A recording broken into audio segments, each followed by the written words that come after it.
bergabung malam hari ini. Dari mana aja nih? Ada yang lagi koas kah? Atau ada teman-teman yang lagi internship kah? Atau mungkin ada dokter umum yang join, boleh diramein ya di kolom chat. Di sini ada beberapa sih, kita lihat mungkin dari koas sama dokter-dokter internship juga. Oke, ada dari RSU Negara. Oke. Mungkin ada yang mau ke MPPD juga, ada yang join ya, beberapa ya. Oke. Nah, oke, ada yang lagi koas juga. Jadi di sini topiknya tentang mata, bisa diikuti dari koas sampai internship ya, karena kasusnya ini general. Jadi kasus-kasus yang sering kita temui di praktek-praktek sehari-hari. Nah, jadi di sini juga udah bergabung dokter pemateri kita, yaitu Dokter Winly. Halo dokter, selamat malam dok. Halo, selamat malam semuanya. Iya, selamat malam dokter, apa kabar dokter? Baik, yang lain udah pada makan kan ya? Ya, supaya nanti pada saat dikasih materi bisa nyambung, bisa mengerti. Iya. Oke, dokter Winly, sekarang kesibukannya lagi sibuk apa dokter? Sekarang sih saya lagi sibuk menyusun usulan penelitian. Oke, selamat ya dokter. Oke, nah jadi karena sudah waktu juga ya sambil nunggu teman-teman yang lain pada join, mungkin bisa diingetin lagi kalau kelasnya udah mau mulai. Sebelum kita beranjak ke materi, di sini saya akan membacakan CV singkat dari dokter pemateri kita malam hari ini. Untuk panitia yang bertugas, mungkin bisa di-share screen untuk CV-nya.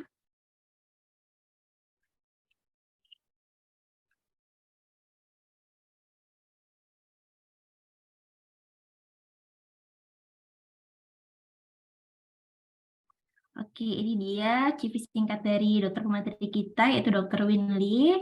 Jadi untuk riwayat pendidikan dokternya, jadi dari tahun 1999 sampai 2006, dokternya bersekolah di TK Katolik Budi Murni 3 Medan, sampai SD Katolik Budi Murni 1 Medan. Kemudian pada tahun 2006 sampai 2009, dokternya bersekolah di SMP Metodis 2 Medan. Lalu dari 2009 sampai 2011, dokternya bersekolah di SMA Sutomo 1 Medan. Dan dari tahun 2011 sampai 2015, dokternya mengambil studi S1, sarjana kedokteran di Fakultas Kedokteran Universitas Prima Indonesia. Lalu dari tahun 2015 sampai 2016, dokternya mengambil profesi kedokteran umum di Universitas Prima Indonesia. Kemudian dari tahun 2019 sampai sekarang, dokternya menempuh pendidikan program pendidikan dokter spesialis ilmu kesehatan mata. Bisa di next. Untuk lihat pekerjaannya, jadi dari Mei 2017 sampai 2018, dokternya internship di Rumah Sakit Santa Elizabeth Lubuk Baja. Dari Juni sampai Agustus 2018 menjadi dokter magang di SMF Ilmu Kesehatan Mata RS Santa Elizabeth Batam Kota. Kemudian September sampai November 2018 sebagai dokter magang di SMF Ilmu Kesehatan Mata Rumah Sakit Khusus Mata Prima Vision. Lalu dari Desember 2018 sampai Maret 2019 sebagai dokter magang di SMF Ilmu Kesehatan Mata Rumah Sakit Mata Bali Mandara, dan dari Juni sampai September 2019 sebagai dokter magang SMF Ilmu Kesehatan Mata di RS Umum Daerah Mangusade Badung. Next. Wow, ini dia beberapa pertemuan ilmiah nasional dan workshop atau seminar yang dokternya ikuti. Ada banyak banget ya, selain mata juga dari topik-topik lain di luar mata juga dokternya ikuti. Kalau untuk yang mata sendiri dari Perdami DIY, dokternya ikut Third in Observed A Until Set Elite and Orbital Disorder. Kemudian dari Jakarta E-Center, di sini dokternya mengikuti temu ilmiah tahunan. Jakarta Center International Meeting JACEM. Kemudian ada Perdami Padang, dokternya mengikuti pertemuan ilmiah tahunan 43rd Annual Meeting of the Indonesian Ophthalmologist Association. Lalu di RS Mata Bali Mandara, dokternya juga mengikuti seminar deteksi dini dan penanggulangan kasus mata pada anak. Kemudian ada dari Perdami Sumut, dokternya mengikuti simposium First Sumatera Ophthalmology Scientific Meeting, Exploring New Strategies in Eye Therapeutic. kemudian ada dari Departemen Ilmu Kesehatan Mata, bagian histologi dan ilmu faal FK UNUD, dokternya mengikuti simposium, continuing professional development, kelainan refraksi, diagnosis dan tata laksana terkini, kemudian ada dari RS Mata Bali Pramata juga, dari Perdami dan Perdami Bali. Oke. Oke, itu dia. Mungkin itu cuma segelintir atau beberapa simposium atau seminar yang dokternya ikuti ya. Kalau mungkin dibacakan semuanya, habis nanti waktunya untuk membacakan semua seminar atau simposium atau temu ilmiah nasional yang dokternya ikuti. Nah, untuk mempersingkat waktu di sini, saya sendiri udah nggak sabar dengerin materi dari dokternya. Teman-teman yang lain juga pastinya udah nggak sabar. Jadi, silakan untuk waktunya. Saya persilakan untuk Dr. Winly. Dipersilakan.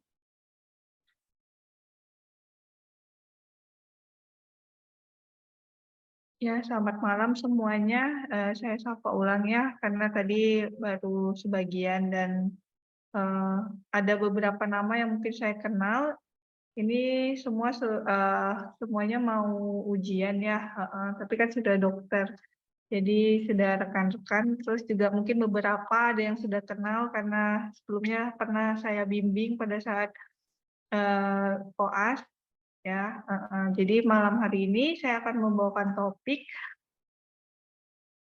yang sesuai dengan SKDI syarat kompetensi dokter, itu yang 4A, 3B, dan 3A. Nanti di akhir dari ini kalau ada pertanyaan boleh dicatat ya. Gitu. Ini slide saya apakah sudah terlihat? Nggih, sudah terlihat, dokter. Ya. Oke, kita mulai ya. Baik, dok. Kita mulai. Jadi, untuk kompetensi 4A itu ada konjungtivitis, blefaritis, hordeolum, episklerotis, benda asing di konjungtiva. Dan yang 3B itu ada acute angle closure glaucoma, ada juga trauma kimia, asam basah. Lalu yang 3A itu kalazion, keratitis, skleritis, hiperma, dan hipopion. Nah, untuk 3A kan kita cukup untuk sampai mendiagnosis, jadi terapinya itu tidak dirujuk ya. Kita mulai membahas yang pertama. Konjungtivitis itu definisinya adalah inflamasi dari si konjungtiva. Konjungtiva ini sangat penting menjaga agar lingkungannya itu bisa melawan dari infeksi dan trauma. Lalu etiologi dari konjungtivitis itu kita dibagi umumnya sebagai viral, apakah itu bakteri, dan biasanya juga alergi. Nah, dari konjungtivitis ini sangatlah bisa menular, terutama yang bakteri dan viral itu, dan pemeriksaannya itu apalagi untuk yang dokter umum kan tidak memakai slit lamp. Nah, biasanya hanya dengan pen light saja, dan kita fokus untuk tajam penglihatan, terus kita tanya bagaimana, apakah ada belekan, terus kita periksa dari kornea, dari kejernihan kornea tersebut, serta apakah pupilnya itu masih normal ukurannya, serta bentuknya, terus ada bengkak atau enggak. Dari sana sendiri sebenarnya kita sudah bisa mendiagnosis apakah ini suatu konjungtivitis atau enggak.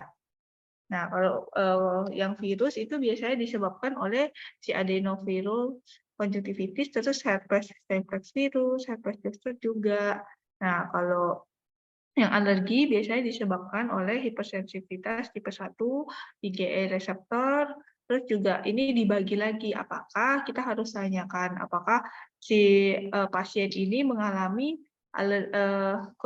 mata merahnya itu apakah terus-terusan atau hanya bersifat kadang-kadang. Nah, kalau kadang-kadang kemungkinannya itu karena dia ada musiman, jadi musim biasanya angin kencang itu diduga penyebabnya. Nah, kalau persisten harus dicari tahu. Biasanya yang alergi ini pasti ada hubungan sama alergi lainnya. Nah, untuk virus kita bahas, biasa tanda dan gejalanya itu kelopak matanya itu akan bengkak, lalu juga bisa ekimosis, terus juga lebih dominannya adalah matanya itu pasti akan berair. Terus kita juga perlu di sini untuk meraba kelenjar preaurikural.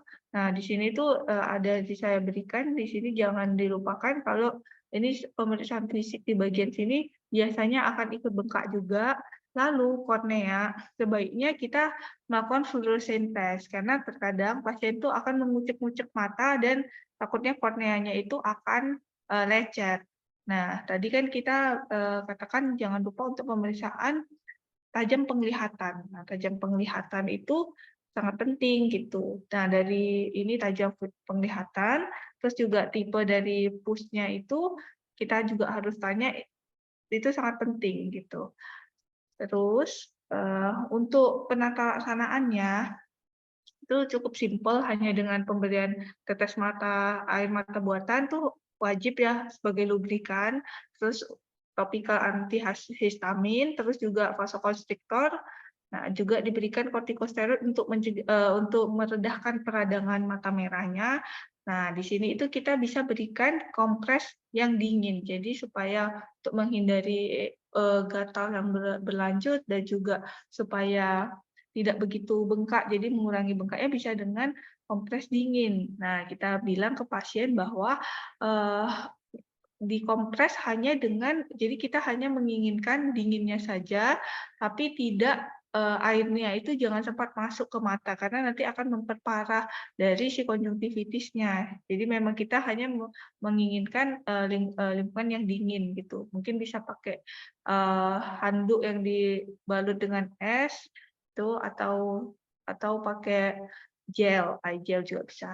Lalu selanjutnya untuk konjungtivitis bakteri itu tuh biasanya tanda gejalanya itu pasti matanya merah dan lebih dominan pusnya, purulen. Jadi bisa purulen, bisa mukopurulen. Di sini juga bengkak kelopak matanya juga nyeri. Nah, yang paling khas itu biasanya nanti pasiennya bilang atau orang tuanya katakan kalau pagi hari atau pada saat saya tutup mata lama tuh sampai nutup, Dok, matanya saya nggak bisa dibuka, sulit sekali dibuka. Nah, dan dia tidak begitu gatal. Nah, di sini kita sudah mencurigai bahwa ini adalah suatu konjungtivitis yang diakibatkan oleh bakteri. Terus juga di sini penting untuk menanyakan apakah si pasien ini pengguna softline atau tidak. Karena penggunaan softline juga dapat dicurigai untuk penyebab dari suatu bakteri konjungtivitis. Nah, penyebab dari bakteri konjungtivitis itu ada banyak.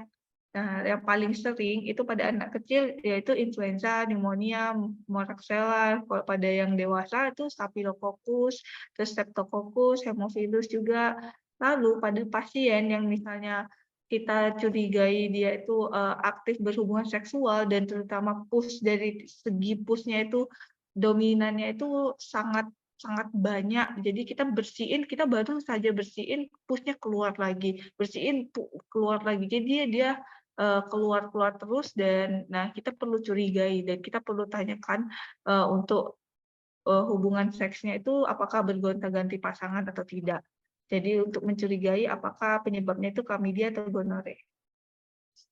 Lalu untuk terapinya, untuk konjungtivitis bakteri yang sifatnya ringan, nah itu tuh yang seperti pada umumnya itu bisa kita berikan antibiotik 4 sampai 6 kali sehari, dipertahankan 5 sampai 7 hari.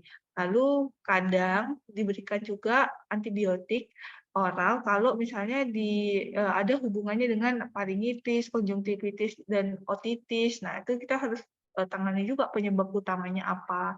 Dan jangan lupa diberikan artificial tears, itu wajib karena matanya itu pasti agak sepet dirasakan oleh pasien, agak kering, jadi kita harus melubrikasi dan membuat lingkungan mata itu lebih nyaman. Lalu ini bakteri konjungtivitis lainnya yang disebabkan oleh si Neisseria gonorrhoeae ataupun chlamydia. Ini disebut juga nama lainnya adalah hiperakut bakterial konjungtivitis. Nah, ini kenapa disebut hiperakut, karena dia itu sangat faktor resiko untuk terjadinya perforasi kornea. Artinya korneanya itu bolong tuh sangat tinggi, karena dia akan melibatkan kornea. Beda sama konjungtivitis yang lain. Nah, ini tuh kalau dia udah kena ke kornea, berarti itu keratokonjungtivitis. Apabila sudah kena kornea, berarti ada corneal involvement. Kalau misalnya dia kena juga ke palpebranya, berarti itu blefarokeratokonjungtivitis. Jadi bisa kena banyak tempat gitu, bisa sekaligus kena berbarengan. Lalu tandanya itu ya seperti tadi yang saya bilang, kalau pusnya itu sangat banyak, terus pasti akan turun ya tajam penglihatannya. Karena apa? Karena tadi sudah kena corneal involvement. Nah, terus kalau mata bengkak, terus nyeri ketika dipalpasi, terus adanya pembesaran dari kelenjar limpa itu juga biasa ya. Nah, untuk penanganannya yang kornea tanpa adanya ulkus kornea diberikan single dose ceftriaxone 1 gram intramuskular. Tapi apabila dengan kornea ulcer, nah itu bisa diberikan sehari 2 kali melalui intravena selama 3 hari. Nah, apabila pasiennya itu alergi penisilin, bisa diberikan penggantinya. Tuh. Dan kalau misalnya infeksinya chlamydia, itu bisa diberikan azitromisin, doxycycline, tetracycline, erythromycin sesuai dengan dosis yang sudah tertera. Nah, untuk pastinya ini penyebabnya apa sih? Jadi kita harus melakukan swab dari si sekret konjungtiva ini. Nah, sekretnya ini kita bisa masukkan ke dalam botol kultur, lalu kita kita cek di laboratorium dan nanti akan menimbulkan gambar seperti ini. Nah, gambar ini adalah menunjukkan ke gambar gonokokal, terus yang ini tuh chlamydia.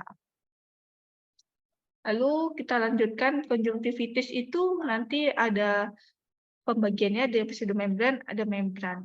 Nah, kalau pseudomembran itu terjadi karena apa? Karena dia ada koagulum yang menempel pada permukaan si epitelium. Dan gimana perbedaannya ketika kita lepas membrannya ini, epiteliumnya itu masih akan menetap dan dia tidak akan membuat perdarahan. Nah, kalau yang membran ini koagulumnya itu lengket sampai ke jaringan epitelium. Maka dari itu ketika kita lepasin, nah itu pasti akan terjadi sedikit pendarahan. Makanya kalau ada orang bilang tuh, wah dia matanya sampai dia nangis darah loh. Jadi sangat memungkinkan seseorang tuh nangis darah ya sebenarnya dari si membrannya ini. Dan kenapa saya penting untuk membahas ini? Karena apabila obat yang tadi kita berikan sudah benar, namun tidak kita bersihkan membrannya ini, maka pengobatannya juga tidak efektif. Pasiennya juga tidak akan sembuh karena penetrasi pengobatan ke dalam konjungtivanya itu juga akan terhambat gitu oleh karena selaput membran ini. Maka dari itu harus diperiksa. Jadi semua pasien dengan konjungtivitis itu harus dieversi dan kita periksa apakah dia ada membran atau enggak. Nah, cara untuk membersihkannya ini saya ada berikan satu video. Jangan lupa pasiennya sebelumnya itu dipantau kain dulu ya karena ini agak nyeri. Nah, hanya dengan cotton bud, nah, kita usap pelan-pelan, pelan-pelan. Ini tidak perlu pakai slit lamp, gitu. Pasiennya tidur berbaring, terus kita tetesin patok kain, kita tunggu mungkin 3-5 menit, habis itu kita mulai kupas. Nah, itu bisa terlihat kan, nah itu pasti akan berdarah. Nah, seperti itu. Nah, itu berarti menunjukkan suatu membran karena dia ikut terkelupas, nempel koagulumnya itu sampai ke epitelnya. Jadi baik membran maupun pseudomembran itu wajib harus dikupas ya. Nah, ini berdarah hebat ya. Jadi itu jangan terkejut, kita harus bilang ke pasiennya, kita KIE kalau kita tidak lepasin pengobatannya itu mungkin akan lebih lama, bahkan tidak efektif gitu. Padahal obatnya sudah benar. Makanya kita harus mengecek palpebra konjungtivanya. Kita masuk ke alergi konjungtivitis.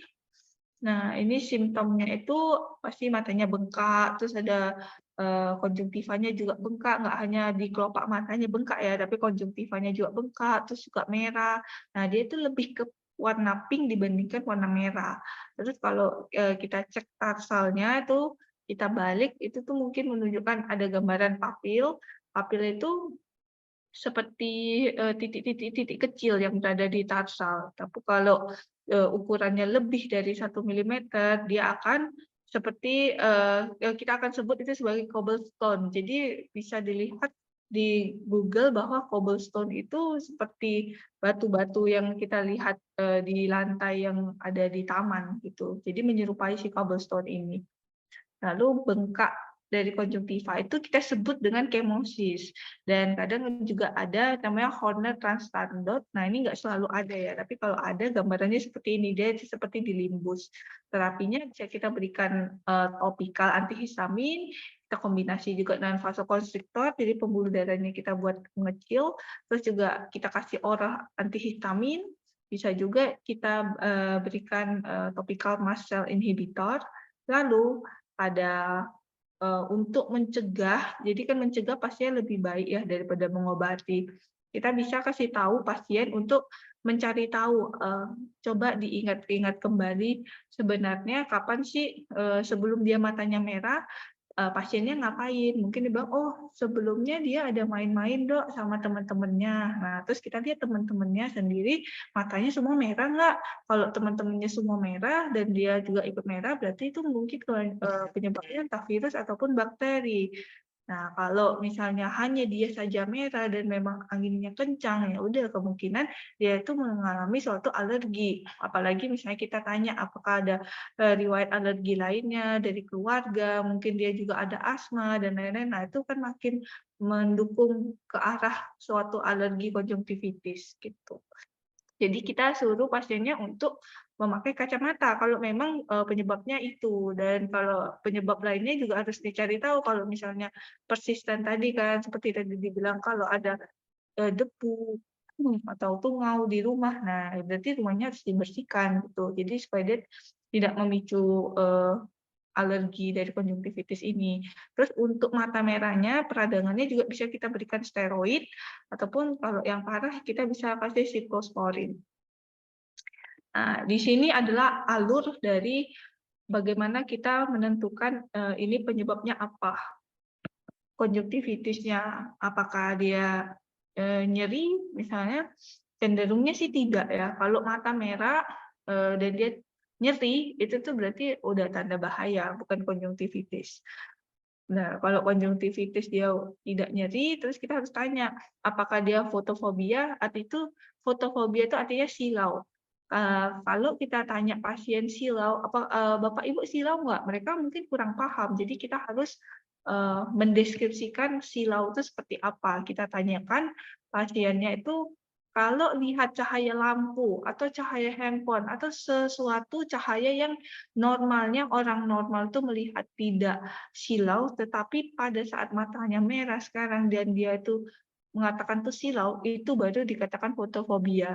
Jadi pasien kalau misalnya dibilang, "Iya Dok, saya udah semua matiin lampu, saya sudah semua saya matiin, saya lihat TV saja saya sudah perih sekali." Nah, kalau itu iya, itu juga harus segera dirujuk. Karena apa? Ini sudah berarti adanya corneal involvement.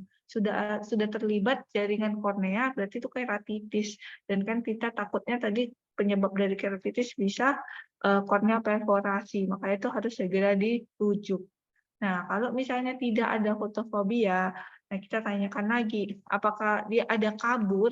Nah, kalau kabur dan kaburnya itu konstan, saya terus-terusan kabur, udah makin kabur Dok, makin lama makin kabur. Itu juga mengarahkan ke corneal involvement, udah ada keterlibatan si kornea, berarti juga mengarah ke keratitis dan kita takutkan berarti keratokonjungtivitis yang bisa membuat ke arah kornea perforasi, makanya harus dirujuk juga. Tapi kalau misalnya katanya pasien kadang-kadang, nah kalau saya kedip-kedip dia akan lebih jelas Dok. Nah mungkin dia tuh ketutup sama sekretnya saja.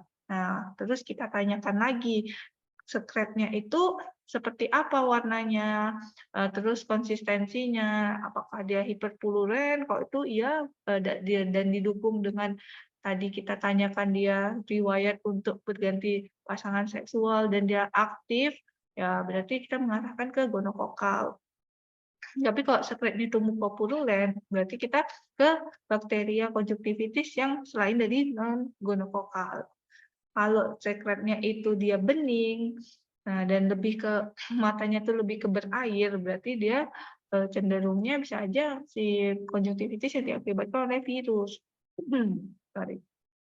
Tapi kemungkinan lainnya juga bisa adalah mata kering. Jadi mata kering itu juga bisa menyebabkan mata seseorang tuh menjadi merah.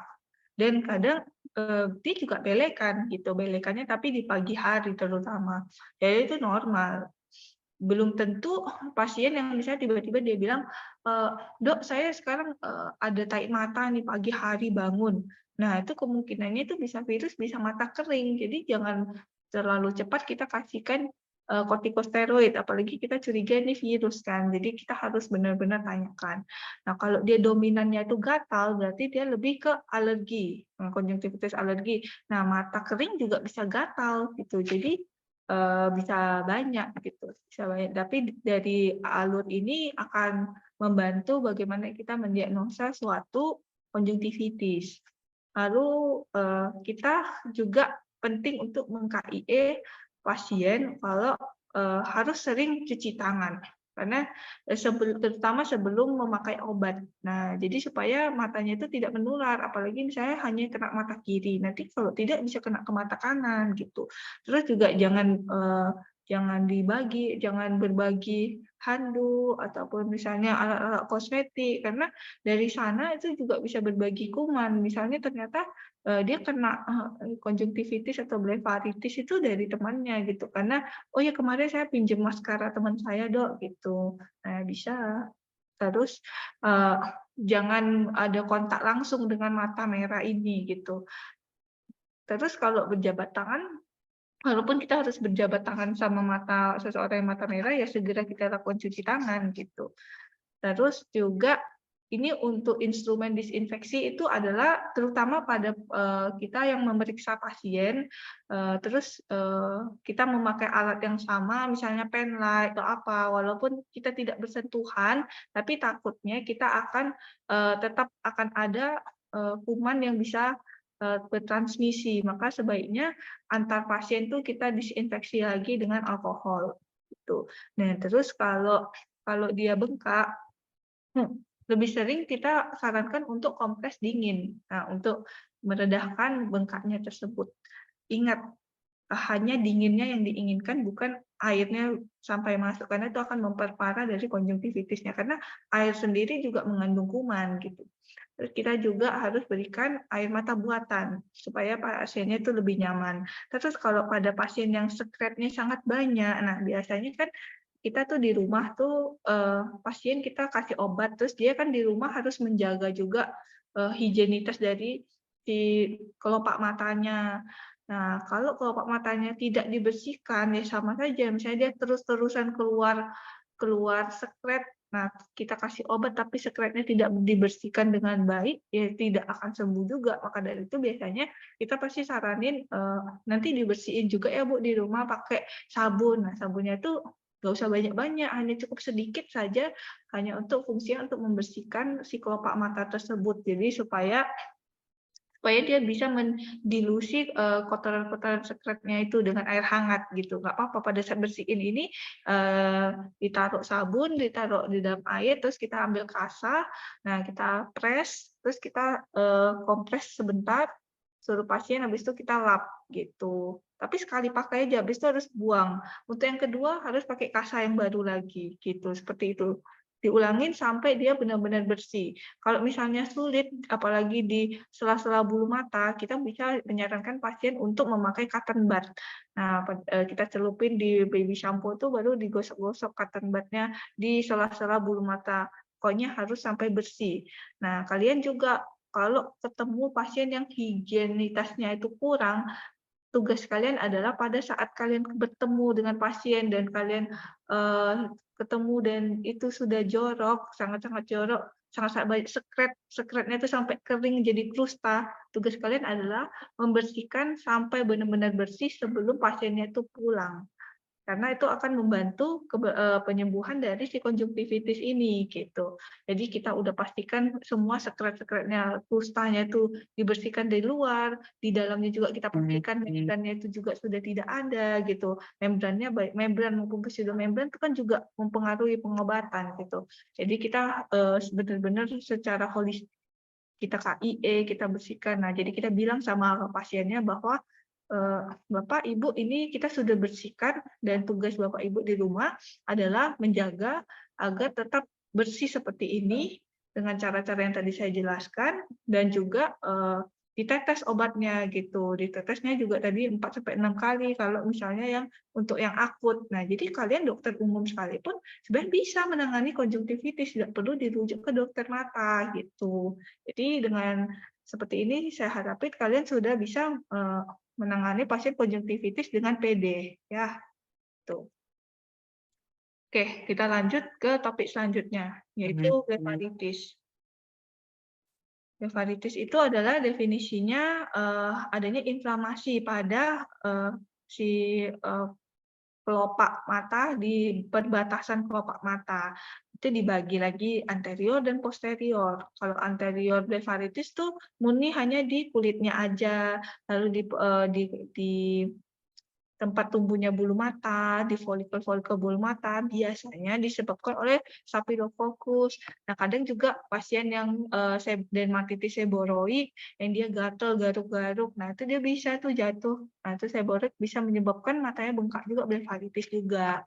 Kalau pasien posterior blefaritis, biasanya itu sudah menyebabkan melibatkan si meibomian gland.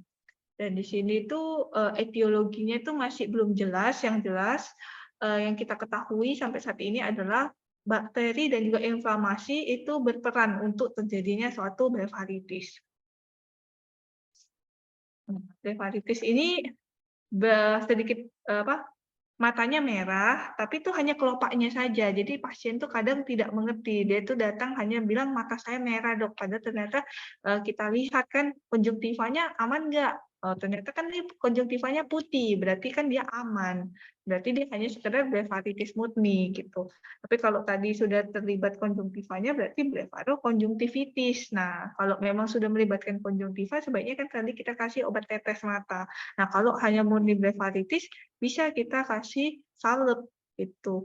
Dan penting juga untuk menjaga higienitasnya. Nah, tadi seperti tadi dijelasin bahwa pakai baby shampoo juga. Terus nah di sini tuh kompresnya tuh harus kompres hangat. Kompres hangat seperti pada gambar. Jadi dikasih boleh dengan boleh dengan kain, dengan washcloth, boleh dengan kapas, apapun yang pasien punya gitu. Terus bisa dimasase. Masasenya itu bisa naik ke atas, turun ke atas. Jadi sambil dimasase kita kan nggak tahu nih keterlibatannya udah sampai anterior atau posterior dari teman-teman kalau sejawat di IGD kan. Nah, jadi kita cuma mengajarkan gimana dia untuk memasase supaya tidak ada yang tersumbat gitu. Terus bisa kita kasih antibiotik yang ointment. Jadi yang salep, berupa salep. Salep itu sebenarnya cukup sekali sih sebelum tidur, atau kalau mau tapi dia lebih lambat sembuhnya karena kan dia cuma sehari sekali dan dipakainya itu bisa lama, bisa 2 minggu gitu. Kalau memang mau cepat bisa sih dikombinasi sama obat tetes gitu. Nah, kenapa kalau obat salep itu tidak kita pakai sampai 3 kali atau 4 kali? Karena dia akan ketika salep itu kamu pakai dan kamu akan tutup mata, itu tuh akan membuat pandangan tuh jadi blur. Coba nanti kalau pasti pernah sakit mata kan. Nah, kalau pakai salep tuh dia akan membuat pandangan tuh jadi kabur sehingga kita hanya sarankan biasanya pada saat malam kalau memakai salep. Kecuali pada anak-anak, pada bayi. Nah, itu kan mereka lebih sering nangis tuh. Lebih sering nangis, makanya kita lebih menyarankan pakai salep. Jadi dia di ocular surface-nya dia lebih bertahan lebih lama gitu. Nah, kalau pas kadang kita juga memberikan oral antibiotik. Nah, ini kalau pasiennya itu dengan meibomian gland dysfunction gitu, atau misalnya antibiotik ini juga dipercaya sebagai antiinflamasi dan dia juga bisa meregulasi lemak-lemak partikel lemak. Jadi air mata itu juga kan terdiri dari ada jaringan lipidnya. Nah, dari sini biasanya doksisiklin ya bisa kita kasih. Nah, kemungkinan tuh kalau memang sudah terbukti adanya disfungsi dari meibomian gland. Lalu juga untuk peradangannya biasanya kita kasih kortikosteroid baik salep maupun tetes beberapa kali sampai inflamasinya reda. Jadi kalau matanya yang peradangannya itu heboh sekali, ya bisa kita kombinasi. Kalau nggak gitu heboh ya cukup sebenarnya dengan antibiotik saja gitu. Nanti kita turunin pelan-pelan. Tetap ya apapun itu kita tetap harus berikan air mata buatan ataupun ada juga sih artificial yang bentuk gel. Nah, itu biasa pada pasien yang matanya kering, itu juga bisa. Lalu kita lanjut ke topik selanjutnya, yaitu hordeolum dan kalagion. Nah, kalau hordeolum kita ketahui kalau hordeolum itu infeksinya ada yang internal, ada yang eksternal. Gitu. Nanti ini ada yang meibomian gland, ada yang sebaceous gland. Kita bahas satu-satu. Yang hordeolum itu definisinya inflamasi pada oil gland. Biasanya itu kalau yang eksternal oleh karena si Jayce dan mole-nya yang tersumbat. Kalau internal itu oleh karena meibomian gland-nya. Terus kalau hordeolum yang misalnya tidak sembuh-sembuh, dia akan kronis dan menjadi kalagion. Dan di sini tuh juga kita penting untuk menyuruh pasien mengkompres hangat. Terus dibersihkan juga pakai sabun juga boleh gitu. Air sabun bukan dengan sabunnya. Kalau tanda-tandanya biasanya pasien itu datang dengan nyeri, bengkak mata merah gitu, kelopak matanya merah. Kelopak mata merah terus nyeri, bisa di satu mata, bisa lebih, bisa dua mata, bahkan di satu mata sendiri benjolannya itu kadang multiple, bisa banyak. Dan ini bisa masuk ke rongga-rongga sekitar mata. Dan ini bisa menyebabkan selulitis periorbita. Kalau udah sampai ke udah menyebabkan selulitis periorbita, itu kemungkinan membutuhkan obat antibiotik oral maupun intravena, terutama anak kecil itu paling sering dan ini bersifat akut ya. Jadi pasiennya biasanya kita akan rawat inapkan. Jadi memang lebih bahaya anak kecil dibandingkan yang dewasa mengalami hordeolum. Jadi kita akan saranin pasiennya untuk mengkompres, dikompres hangat sesering mungkin 10-15 menit gitu. Dan perlu kita KIE ke pasien bahwa kompresnya misalnya dia bilang nih, saya sudah kompres dok tapi nggak sembuh-sembuh. Kita tanyakan kompresnya itu kompres dingin atau kompres hangat karena banyak dari pasien tuh salah kaprah, dikira hanya kompres saja, karena itu sangat pengaruh. Nah, kalau yang tadi gatal, lebih ke bengkak karena konjungtivitis, ya kita saraninnya kompresnya dingin. Namun kalau memang hordeolum atau blefaritis, kita lebih menyarankan ke kompres hangat gitu. Dan KIE-nya adalah Ibu jangan takut ya kalau misalnya kita kompres itu tuh makin bengkak. Nanti dalam 2-3 hari akan lebih besar benjolannya. Tapi itu memang hal yang kita harapkan. Jadi jangan terkejut karena pasiennya nanti terkejut bilangnya kayaknya kok dokternya nggak pintar ya gitu. Mata saya malah makin bengkak bukan makin kempes. Malah jadi kita harus KIE di awal karena itu adalah fase hordeolum yang kita inginkan. Jadi memang lebih bengkak, lebih lunak, lebih matang sehingga nanti kalau dia sudah tidak nyeri gitu ya kita bisa insisi dan kita keluarkan. Jadi hordeolum kan juga ada fase-fasenya ya. Mungkin kalau sudah disupuratif bisa kita keluarkan nanahnya itu semua seperti itu. Tapi kalau dia bisa mengecil langsung ya syukur berarti dia masih hordeolum yang benar-benar sangat kecil gitu. Tapi kalau yang udah segede seperti di gambar ini ya harus kita kasih tahu pasien kalau nanti memang kita harapkan hordeolumnya itu setelah dikompres itu kompres hangat tuh makin lama makin gede dan itu memang kita harapin supaya dia cepat mateng sambil kita kasih salep. Jadi begitu dikompres 10-15 menit setiap hari sesering mungkin minimal 3-4 kali setelah selesai kompres langsung dikasih salep seperti itu ya. Nanti baru kita nilai. Biasanya sih udah kempes sih. Nah, kalau tidak kempes ya udah ke kalajion. Nah, kalajion itu umumnya sih steril, tapi kalau udah kronis dari Hordeolum ya tetap kita harus keluarin. Nah, ini kan tadi etiologinya karena obstruksi dari si kelenjar meibomian. Jadi pasti agak berminyak, agak kuningan.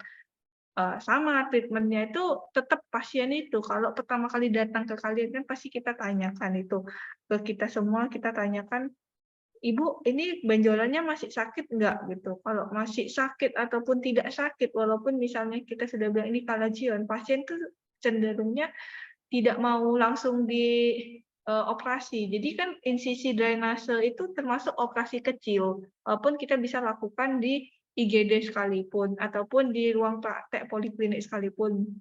Namun cenderungnya pasiennya pasti bilang, "Aduh Dok, obat dulu deh." Nah, kecuali pasiennya itu sudah berobat ke tempat lain dan dia sudah pasrah, baru dia bilangnya, "Dok, saya mau cepat sembuh." Nah, saya mau langsung ditoreh. Nah, kalau ditoreh ya bisa gitu. Kalajion umumnya ditoreh sih. Baru setelah ditoreh kita harus benar-benar, nah ini kita insisih dulu, kita suntik dulu di Lidocaine, anestesi apapun sampai, di daerah yang mau kita insisi. Jangan lupa kalau yang di eksternal kita biasanya mengikuti garis kelopak mata. Jadi biasanya itu dia akan horizontal, tapi kalau yang internal kita vertikal. Dan ketika kita insisi, itu kita harus benar-benar bersihkan karena dia ada kantongnya. Jadi kalajion ataupun hordeolum dia ada kantongnya, harus kita benar-benar bersihin, kalau enggak dia akan menyebabkan granuloma di kemudian hari, gitu. Nah, jadi kalajion hordeolum blepharitis juga sudah diharapkan sudah bisa ya untuk menangani pasiennya. Terus kita lanjut ke benda asing. Kalau yang kompetensi dokter umum itu benda asingnya bisa di konjungtiva ataupun di kornea. Ini sering diakibatkan oleh entah itu kaca, entah itu metal ataupun pasir, plastik, bahkan kayu-kayuan itu bisa. Nah, seperti ini kan batu-batuan, terus dia juga akan keramik, terus juga kayu, kaca. Ciri-cirinya ya seperti pasti pasien akan bilang, "Dok, saya matanya, ganjel, kayak nggak enak, seperti kemasukan benda asing atau kemasukan binatang." Nah, terus akan nyeri, terus juga, akan silau, dan penurunan tajam penglihatan kemungkinan sangat bisa terjadi, gitu. Kalau sudah ada keterlibatan kornea. Apapun yang sudah melibatkan kornea, pasien itu pasti akan silau dan pasti akan mengalami penurunan tajam penglihatan dan akan nyeri. Nah, biasanya itu pada pasien yang melakukan gerindra atau ngelas. Nah, kalau di Indonesia kan walaupun ada kacamata, bisa kita lihat di foto sekalipun, kacamatanya itu malah ditaruh di kepala, bukan di mata. Perlindungannya itu tidak sangat kurang ya, gitu. Nah, jadi biasanya pasiennya baru datang nanti ketika udah beberapa jam kemudian pas malam, pas dia mau tidur, baru dia merasa, "Duh kok mata saya nggak enak ya?" Atau bahkan beberapa hari kemudian, ketika pasiennya sudah coba mengeluarkan, ada tuh benda asing, biasanya tuh pasien kadang perlu kita tanyakan, "Ini udah coba dikeluarin belum?" Karena pasti sesama mereka teman mengelasnya pasti pernah mengalami kejadian seperti ini dan mereka yang berhasil mengeluarkannya akan menyarankan sesama temannya untuk, "Oh, saya pernah kok mengalami hal ini, coba aja dikeluarin." Biasanya pakai apa? Pakai sudut, uang kertas, atau pakai koin, atau pakai, banyak dah macam-macam gitu. Dan itu akan makin memperparah. Kalau sudah ada riwayat seperti itu, sebaiknya, di kalian tidak perlu dicobakan lagi. Karena itu, pasti akan ada infeksinya kalau dia sudah ada riwayat pencobaan untuk mengeluarkan benda asingnya. Sebaiknya itu segera dirujuk aja. Tapi kalau dia masih baru dan pada saat kalian center, kalian bisa melihat benda asingnya, mungkin kita bisa cobain hal ini. Nah, penting juga kita tanyakan ke pasien, kenapa dia bisa kena, awal kenanya itu kayak apa? Karena kita mau, memperkirakan mekanisme dari benda asing ini tuh sejauh mana, karena, kemungkinan itu bisa aja masuk sampai ke dalam bola mata. melalui perforasi. Jadi ada suatu luka yang mungkin pasien tidak tahu, terus lukanya begitu masuk benda asingnya langsung tertutup dan kan tidak diketahui, apalagi kencang. Jadi kita harus tahu mekanisme injury-nya, MOI-nya itu kalau memang ada kecurigaan ke sana, berarti ada kecurigaan IOFB, kita perlu pemeriksaan lebih lanjut, yaitu USG bola mata, kalau perlu CT scan. Nah, gimana untuk ngecek benda asing? Tetap pertama kita harus nilai tajam penglihatannya. Tajam penglihatannya kita nilai, terus kita harus lihat benda asingnya. Kita benar-benar center. Kalian kan cuma punya center nih. Kalian coba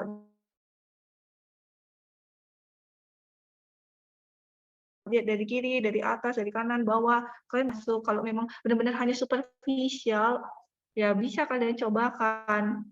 Itu kalau misalnya hanya kalau sudah kalian lihat udah tertancap dalam, ya jangan dicoba lagi. Makanya memang paling bagus itu dengan slit lamp gitu. Slit lamp kan bisa pembesarannya bisa 10 kali, 16 kali, bahkan sampai 40 kali pembesaran. Dan penting untuk melakukan juga fluorescent test karena pasiennya tuh kadang mengucek-ngucek mata dan akan melibatkan kornea. Kalau sudah kornea lecet, kita harus kasih obat tambahan. Nah, ini kita cara melipat kelopak mata itu tuh bisa dengan metode tangan. Jadi dengan tangan aja yang seperti pada gambar ini adalah dengan teknik dua mata. Jadi kita suruh pasiennya untuk tutup mata, habis itu kita tekan pakai tangan ini, terus kita pegang ujung kelopak yang dekat dengan bulu mata, habis itu kita turunin, kita tekan turun, terus kita langsung angkat naik. Nah, habis itu tahan deh. Ketika kamu sudah benar menginversikan kelopak mata, maka dia tidak akan tertutup dengan mudah. Begitu dia sudah kena ditutup sudah tepat, ya udah dia akan terbuka terus gitu. Bisa juga kita bantu dengan Q-tip atau cotton bud. Nah, cotton bud juga sama, kita tetap memegang ujungnya, terus kita tekan. Gitu. Kalau yang sudah expert dengan satu tangan aja juga bisa kita balikkan.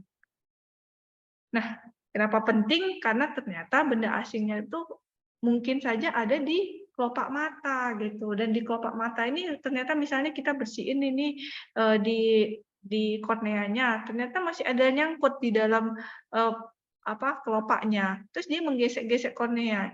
Juga sama dong, kita foreign body-nya masih tetap ada, makanya harus diperiksa. Nah, ini kita bisa lihat nih kayak ada banyak kan di kornea. Ini kan sebenarnya dengan senter bisa kelihatan. Nah, di sini ini bisa kalian coba untuk siram dulu, pakai irigasi dulu gitu. Nah, kalau ini nih yang saya bilang perlu di fluorescent test, kenapa? Karena benda asing yang pada kelopak mata ini ternyata bisa menggores-gores si kornea tersebut dan menyebabkan lecet di kornea, sehingga penting untuk melakukan pemeriksaan fluorescent test ketika di akhir setelah kalian sudah yakin gitu aman. Lalu, nah untuk cara-cara melakukan mengeluarkan benda asing dari konjungtiva ataupun dari kornea, ini bisa dilakukan di poliklinik ataupun di ruang IGD. Yang pertama adalah kita harus meneteskan obat anestesi. Lalu kita cobakan pertama dengan cotton bud terlebih dahulu. Nah, cotton bud-nya itu biasanya kita basahi dulu, bisa dengan FL, dengan cairan infus apapun, atau mungkin dengan si anestesi tersebut. Yang penting ujung dari cotton bud itu sudah basah gitu. Nah, kita coba dulu usap di permukaan si benda asing. Kita coba, oh bisa nggak keluar? Nah, kalau dia di konjungtiva harusnya bisa gitu. Dan kita coba lagi diirigasi. Apalagi kalau tadi small particle kayak di kornea ini. Nah, ini bisa ini kita coba siram. Siramnya dengan tekanan yang tinggi. Dengan cara apa? Kalian masukkan ke spuit yang 20 cc, terus jarum dari si spuit itu kalian bengkokkan. Nah, kan kalian pasti di IGD kan ada tuh klem. Nah, klemnya kalian bengkokkan, terus mengarah, jadi bisa kalian semprot dengan tekanan tinggi. Coba dicobakan. Nah, partikel-partikel ini kita harapin bisa hilang gitu. Nanti sambil disemprot, sambil kita usap pelan, benar-benar pelan sekali di korneanya gitu. Terus kita juga penting untuk mengirigasi di kelopak mata. Jadi kita masukkan si cotton bud-nya itu kita usap di konjungtiva fornixnya kiri kanan. Tapi kita suruh pasiennya, Bapak Ibu turun lihat ke bawah ya gitu. Jadi kalau bola matanya itu harus mengarah ke bawah. Kalau enggak nanti takutnya kita sambil kita bersihkan ternyata kita menggesek-gesek korneanya gitu. Jadi penting, jadi supaya kita pastikan udah nggak ada lagi nih benda asingnya gitu. Nah, kalau memang tidak berhasil lagi, bisa kita cobakan dengan squid 1 cc. Squid 1 cc kita cobakan, kita coba untuk mengeluarkan, terutama dia di kornea. Cuman harus benar-benar dengan ekstra hati-hati, dengan tepat waktu juga penting. Nah, di sini kenapa? Karena waktu yang makin lama, misalnya pasiennya kita tanyakan dia sudah mengelas gerindra menggerindra itu 3 hari yang lalu. Nah, terus kalau kalian itu datang ke dokter umum, itu sudah nggak guna lagi, maksudnya nggak usah dicobakan lagi. Karena apa? Karena benda asing tersebut yang nempel di kornea sudah ditutupi oleh epitel, jadi sudah terepitelisasi. Sehingga mau kalian coba sekalipun agak sulit gitu. Jadi benar-benar memang harus pakai si squid 1 cc dan kita congkel, dan itu harus benar-benar presisi karena akan menyebabkan scarring. Scarring itu adalah jaringan parut di masa depan itu. Dan jaringan parut ini harus di KIE gitu, dan ini akan menyebabkan kebutaan. Ibaratkan kalau pasien kan harusnya kita melihat sesuatu itu kan kornea harus jernih. Nah, kalau dia sudah terlalu dalam gitu kan, dia benda asing itu bisa lama-lama masuk sendiri, dia bisa makin lama makin dalam. Dan ketika kita mau congkel keluar, ya resiko untuk akan terjadinya scar itu sangat mungkin, apalagi kalau dia sudah menyentuh ke stroma gitu. Maka dari itu langsung dirujuk aja kalau pasiennya bilang sudah 3 hari atau sudah berhari-hari gitu. Boleh kalian coba, tapi rata-rata pasien tuh pasti akan gagal dan ujung-ujungnya juga akan ke dokter mata gitu. Karena maka dari itu perlu ditanyakan benar-benar gitu loh anamnesanya. Dan ini sudah saya lakukan juga pada saat saya koas. Jadi pada saat koas saya berkesempatan untuk ngambil benda asing di kornea gitu. Tapi korneanya ya yang di ujung gitu loh. Pokoknya boleh kalian ambil sih kalau misalnya dia tidak di tengah, jadi tidak di visual axis. Visual axis itu artinya pupil. Nah, ini kan kita bisa lihat nih, ini pupil.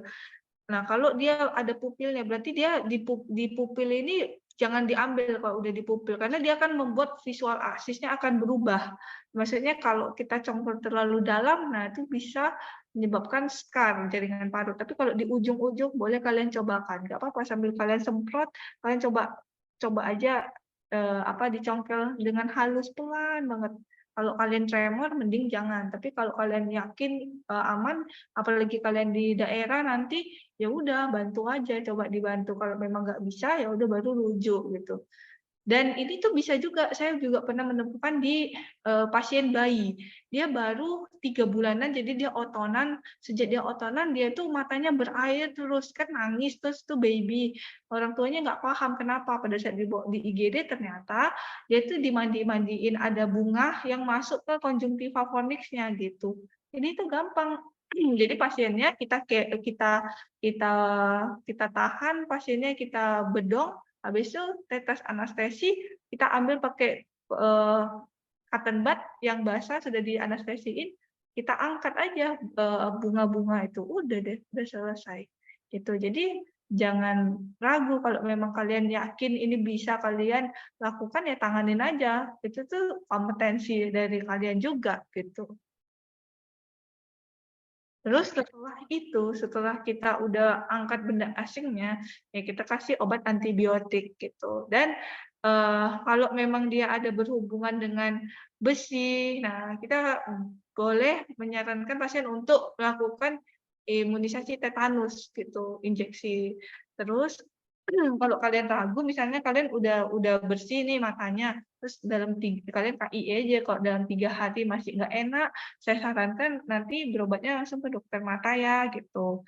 Nanti kemungkinan, kalau memang dia itu sangat luas, erosinya disebabkan oleh benda asingnya, bisa saja kita kasih, kontak lens. Nah, kalau penyebabnya itu adalah besi, nah biasa dari orang menggerinda.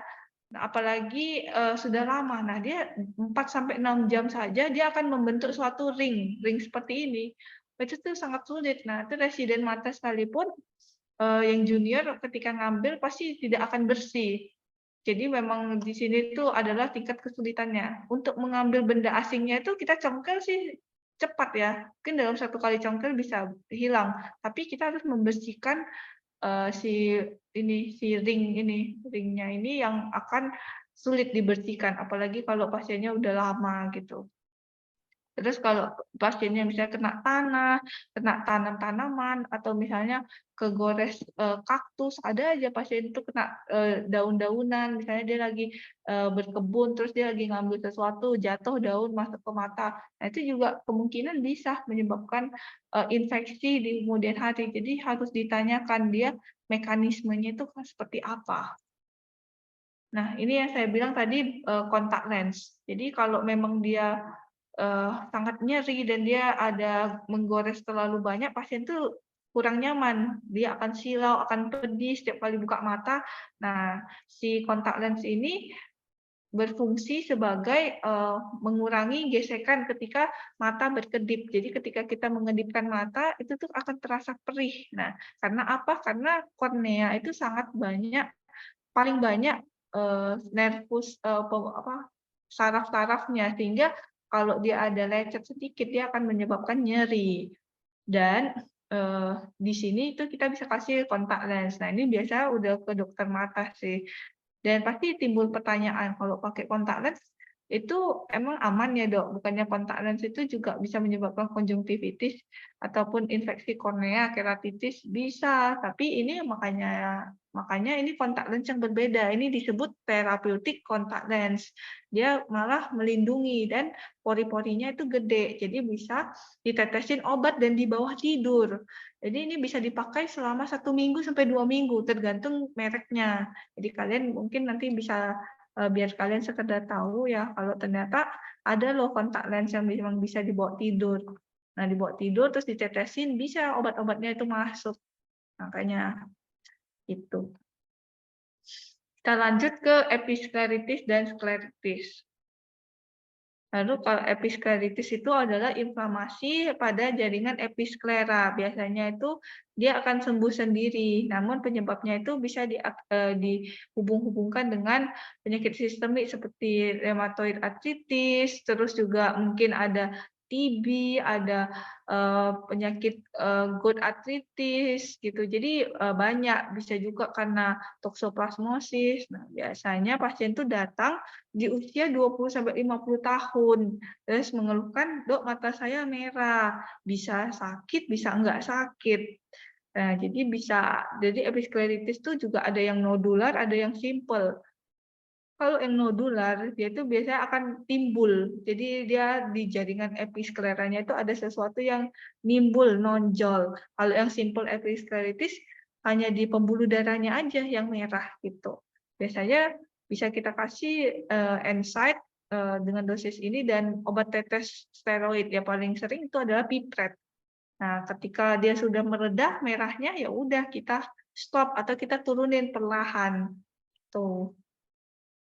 Dan kalau yang skleritis ini 3A ya, skleritis itu berarti kalian hanya cukup sampai ke penegakan diagnosa. Nah, kalau yang skleritis itu, inflamasinya di episklera dan di sklera. 50%-nya ya diakibatkan oleh penyakit sistemik dan juga penyakit yang tadi. Nah, ini etiologinya tuh sama. Maka dari itu, kita harus nanti ada pemeriksaan lab gitu. dan pasiennya itu datang di usia 40-60 tahun, terus nyeri ketika menggerakkan bola mata. Dan di sini ada ciri khasnya kalau dia itu pasien itu nyeri sampai dia kebangun ketika dia tidur di malam hari, dia itu akan terbangun, terus nyerinya itu juga bisa sampai menjalar ke telinga, ke wajah, ke ke janggut, kemana aja gitu. Jadi itu ciri khasnya sih rata-rata. Nah, kalau tandanya itu ya di episklera, bagian pembuluh darah dan juga sampai ke bagian dalam gitu. Nah, kalau ini hitam ini adalah dia sudah berbayang ya, artinya koroidnya itu sudah kelihatan, itu artinya skleranya udah makin tipis gitu. Dan dia bisa aja skleritis itu bisa mengena sampai ke kornea, ke uvea, dan bisa menyebabkan kebutaan gitu. Jadi gimana untuk menegakkan diagnosa skleritis ya dengan gampangnya ketika di poliklinik hanya dengan meneteskan phenylephrine. Phenylephrine itu obat dagangnya itu Evusheld, itu tuh adanya 10%, berarti kita perlu encerkan 1/4. Nah, itu berarti untuk dosis 2,5 terus kita tetes, biasanya kita tunggu 10 menit, itu tuh akan mengalami perubahan. Kalau dia yang episkleritis, dia benar-benar murni hilang gitu. Kalau yang skleritis dia tetap gitu. Mungkin dia berkurang hanya sedikit aja. Kenapa berkurang? Karena dia berkurang di episkleranya, kan inflamasi di episklera dan sklera. Tapi di skleranya dia tetap akan merah. Nah, ini harus dicari tahu penyebabnya itu apa. Karena etiologinya kan tadi ada penyebab dasarnya. Kalau penyebab dasarnya tidak ditanganin, ya juga tidak akan sembuh gitu. Maka dari itu harus dicek lagi, cek lain-lainnya lagi sampai kita temuin penyebabnya itu apa. Dan terapinya bisa kita kasihkan ini dan juga obat kortikosteroid kalau ada inflamasi. Sekarang masuk ke glaukoma yang khusus yang akut yang sudutnya tertutup. Jadi yang sudut tertutup itu biasanya pasiennya akan mengatakan pandangan tiba-tiba kabur, dia akan melihat seperti ada pelangi. Nah, pelangi itu biasanya kita lihat pasiennya kita suruh lihat cahaya. Di bagian cahaya itu dia akan kalau kita normalnya kan seperti ini, kita lihat cahaya berpendarnya seperti ini. Nah, awal-awal dia mungkin agak silau dan berpendarnya itu jadinya seperti cahaya bulan. Kalau tekanannya sudah makin tinggi, dia akan menyebabkan seperti kelihatan ada pelangi di lampu. Makanya itu yang kita sebut dengan halo. Jadi melihat, Ibu ada sempat melihat bayangan kayak seperti warna pelangi di cahaya nggak gitu, atau di sinar matahari nggak gitu? Biasanya sih ada. Terus, nah ini transient loss vision. Jadi pasiennya itu pandangannya kabur, transient. Jadi kadang dia bilang, kemarin tuh sempat kabur dok, tapi setelah saya bawa istirahat, saya bisa lihat lagi dok. Sebentar aja, terus hari ini memburuk lagi dok ya, kemungkinan tekanannya itu sempat turun. Nah, pada saat sempat turun dia sempat bisa ngelihat lagi, habis itu dia naik lagi tekanannya, itu. Jadi, tanda-tandanya ya itu kita bisa tanyakan juga, "Ibu sempat ada ngerasa mual nggak?" Kalau mual kan berarti mual, muntah itu kan berarti tekanannya tuh terlalu tinggi. Nah, biasanya sudah sampai ke biasanya tekanannya kalau kita ukur tuh udah melebihi 40, baru bisa menyebabkan gejala seperti ini. Nah, konjungtivanya itu merah, korneanya itu mungkin sudah tidak jernih. Kenapa tidak jernih? Ya karena ini tekanannya itu menyebar dari depan sampai ke belakang, sampai ke kornea sekalipun ditekan. Nah, kenapa juga bisa menyebabkan melihat pelangi ya karena si lensa ini juga tertekan sampai ke depan. Dan juga kenapa dia korneanya itu edem ataupun korneanya itu tidak jernih ya karena tertekan gitu. Jadi untuk glaukoma yang khas tandanya itu hanya pada sudut tertutup yang bersifat akut. Kalau POAG (primary open angle glaucoma) tidak bisa ada simptom seperti ini. Jadi tidak semua glaukoma sign and symptom-nya itu sama. Cuman kalau yang di IGD yang bersifat akut ya hanya yang sudut sempit yang seperti ini gitu. Jadi sudut sempit sekalipun dia bisa tenang gitu, bisa tidak meradang, ya itu berarti sudah tertangani gitu. Tapi kalau yang akut baru akan menunjukkan tanda-tanda seperti ini. Jadi tanda-tanda ini kalau kalian tanyakan pada glaukoma yang penyebab yang lainnya, ya tidak akan menyebabkan hal seperti ini gitu. Terapinya adalah kita lakukan parasintesis gitu. Dan juga ada, obat-obatan. Oke, sepertinya ya, obat-obatannya kan pasti kita kasih terapinya bisa, oral, bisa obat tetes, biasanya sih beta bloker dulu ya, timol. Nah, timol itu kita teteskan, nah itu juga nggak ada ya di kalian, palingan kita bisa suruh pasiennya beli, nah obatnya kita tetes, biasanya itu juga hanya akan menurunkan sedikit saja, tidak akan banyak. Kalau udah sampai akut angle glaukoma, biasanya kita udah kasih yang oral gitu, oralnya bisa kita kasih dan juga harus kita pantau kembali sehingga kalian akan, di tahap ini sebenarnya kalian bisa kasih, obat oral gitu kalau memang kalian yakin ini itu glaukoma. Kalau kalian tidak ada alat kan kalian pakai tonometri digital kan yang dipalpasi gitu, dipalpasi kalau memang keras kayak batu ya kalian harus segera jangan, sambil kalian tunggu rujuk ke dokter mata, kalian boleh kasih obat itu. Dan kalau memang benar-benar kalian lihat sampai korneanya udah sangat-sangat putih, sangat edem, boleh kalian lakukan parasintesa. Nah, ini hanya untuk kanan bola mata yang benar-benar kayak batu. Nah, itu kalian tuh di sini udah bersifat, eee, membantu ya. Jadi kalian menyelamatkan penglihatan seseorang. Karena tekanan yang sangat tinggi itu, bisa menyebabkan kebutaan yang irreversible. Sehingga kalau memang kalian yakin, kalian boleh lakukan gitu. Ini hanya sementara aja kok. Jadi kalian tusuk, ini korneanya. Nah, tapi harus hati-hati kan karena ini ada lensa, ada si iris. Nah, kalau kalian kalian tusuknya itu tegak lurus aja, hanya untuk supaya, tekanan bola matanya itu airnya itu bisa keluar gitu. Dan, bisa kita lakukan juga laser gitu, laser kita lubangin di irisnya. Jadi, ini trabecular meshwork-nya, jadi si tekanan bola matanya itu bisa langsung, turun karena apa, dibantu oleh si aqueous humornya langsung mempunyai jalan tol, langsung ke trabecular meshwork, tidak melewati pupil dulu, baru melewati, anterior chamber, baru ke sudut. Jadi dia langsung punya akses yang, menuju ke trabecular meshwork, gitu. Lalu masuk ke trauma kimia. Trauma kimia ada asam, ada basa. Kita bahas yang asam terlebih dahulu. Kalau yang asam, dia lebih tidak berbahaya dibandingkan yang basa. Jadi penyebab dia kerusakannya itu dengan cara denaturasi dan protein-proteinnya itu lalu mengendap di jaringan yang terkena. Terus protein ini akan, mengendap dan itu tuh adalah respon tubuh sebagai, mencegah supaya, trauma si asam itu tidak berlanjut lebih dalam lagi dan lebih parah lagi. Jadi protein ini ya itu adalah respon tubuh untuk melindungi. Kecuali ini terjadi pada semua asam ya, kecuali asam yang diakibatkan oleh hidrofluorid acid. Nah, itu tuh kita biasanya temukan di apa? Di cairan pembersih kaca. Jadi memang penting kita tanyakan, "Ini sebelumnya kena apa cairannya?" Gitu. Misalnya dia bilang Baygon atau kena apa. Walaupun kalian mungkin tidak tahu cairannya apa, kalian bisa Google, misalnya dia bilang cairan pembersih atau misalnya pembersih mata, pembersih kosmetik, apapun tuh bisa aja masuk ke mata kan. Nah, yang penting kalian tahu itu apa, asam atau basa.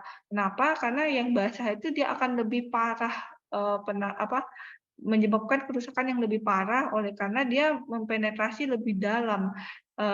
Kenapa bisa lebih dalam? Karena dia ada namanya respon saponifikasi. Jadi membran si sel-sel ini membrannya akan dihancurkan dan akan terurai dan sehingga si cairan basah ini akan masuk lebih dalam lagi.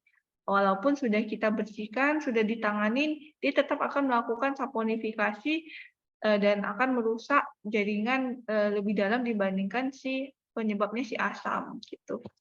Dan ini bisa ditemukan pada ini gitu. Bisa dibaca ya. Terus apa yang kita lakukan pertama kali ketika kalau memang pasiennya itu datang ke IGD, pasti akan ke IGD. Nah, kalau bisa kalian siapin ada cairan namanya kertas lakmus, itu pH ya, kertas pH kan harus ukur terlebih dahulu sebelum kalian mencuci, sebelum kalian bilas. Secepat mungkin kalian cuma sekilas saja, idealnya itu 3 tempat di fornix, terus di konjungtiva sama di bagian atas gitu. Jadi kalian pastiin ini benar nggak pH-nya sekian gitu. Jadi biar kalian tahu ini asam atau basah gitu. Kalau memang basah kalian harus guyur lebih lama lagi. Kalau asam ya kalian harus capai ke pH yang normal yaitu pH 7 sampai 7,2 gitu. Itu yang dikatakan pH yang normal. Terus sebelum kita lakukan irigasi, sebaiknya kita tetes anestesi gitu. Kita tetes anestesi sambil anestesinya bekerja. Jadi berarti kalian di IGD itu wajib udah ada kertas pH, wajib ada obat anti glaukoma, wajib ada apa obat anestesi ya. Obat anestesinya kan bisa apa ya dibeli pantokain ya 0,5 ataupun yang 2% gitu. Nah, terus sambil kita nunggu ya kita siapin alat-alatnya. Pakai infus set, pakai pakai cairan infus, infusnya itu bisa RL, bisa BSS, bisa banyak. Nah, gitu. Terus kita gantungkan infusnya, kita pasang infus set, habis itu kita guyur. Nah, pasiennya kita kasih tahu bahwa kepalanya pasti akan basah seperti keramas gitu. Siapin underpad, siapin plastik karena cairannya itu akan turun ke plastiknya kan. Jadi sambil kita siram dan ketika pasiennya sudah mulai kita siram, kita suruh pasiennya untuk mengedip lebih sering gitu biar dia akan dibasahi gitu dan kita suruh pasiennya melirik-lirik, Pak lirik ke atas sambil kita siram, lirik ke kiri, lirik ke bawah, lirik ke kanan, jadi ke semua arah dia harus ngelirik-ngelirik gitu. Nah, dan obat tetesnya ini, obat tetes anestesinya itu akan hilang efeknya. Jadi kalau misalnya dia bilang, "Aduh Dok, udah nyeri," ya udah kalian stop dulu, kalian tetes lagi, baru kalian siram lagi gitu, kalian kalian mulai lagi irigasi. Sampai berapa lama ya, sampai pH-nya normal 7 atau 7,2. Biasanya kita akan mengguyur sebanyak 4 kolof di satu mata gitu. Di satu mata, baru biasanya kita berhenti gitu. Jadi kalau memang kena 2 mata, ya berarti kita butuh sediain 8 kolok, yaitu 2 liter di tiap mata. Nah, jangan lupa pada saat kita siram itu juga mirip seperti di benda asing. Kita juga harus ke sela-sela fornix-nya. Kenapa penting untuk sela-sela fornix? Karena dia akan menyebabkan simblefaron. Simblefaron itu adalah perlengketan antara fornix dengan konjungtiva bulbi. Jadi dia akan lengket. Karena apa? Karena cairannya ini, cairan asam basa ini kan dia berpenetrasi jauh kan. Jadi kita suruh pasiennya ngelirik bawah, kita sambil usap-usap pakai cotton bud, sambil kita siram, kita irigasi terus-terusan dengan tekanannya itu. Gitu. Jadi ini sangat penting ya, jangan dilupakan. Karena ini biasanya ya paling sering langsung ke dokter umum gitu, karena dokter matanya belum tentu ada kalau apalagi di malam hari ya. Itu. Terus kita bisa juga cairannya itu untuk penanganannya setelah kita siram, nah kita harus nunggu 5 menit kemudian setelah kita irigasi baru kita cek pH-nya kembali gitu.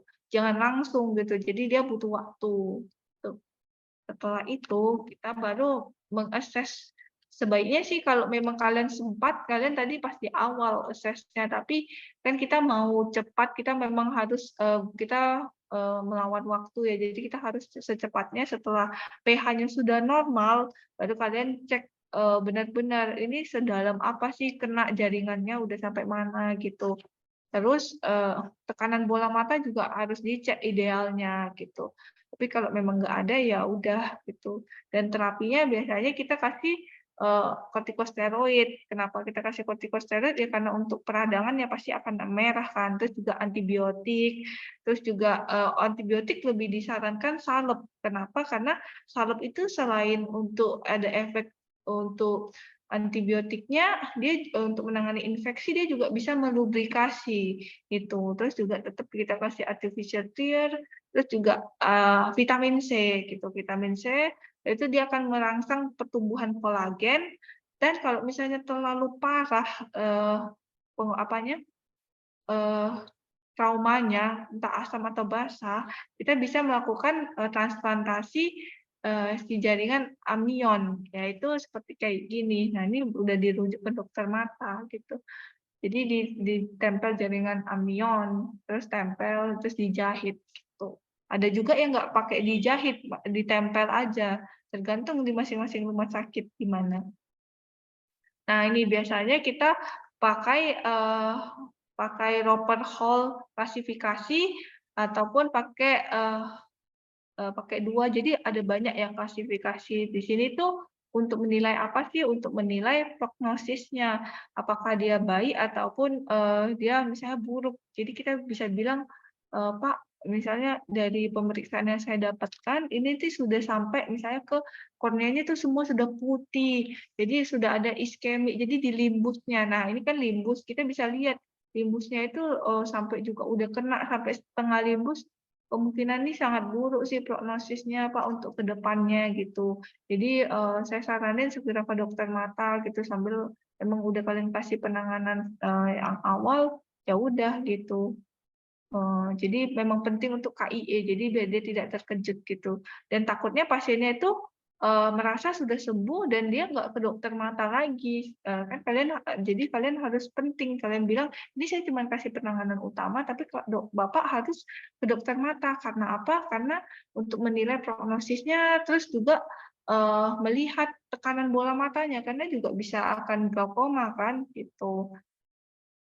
Lalu kita lanjut ke keratitis. Keratitis itu ya peradangan pada kornea gitu.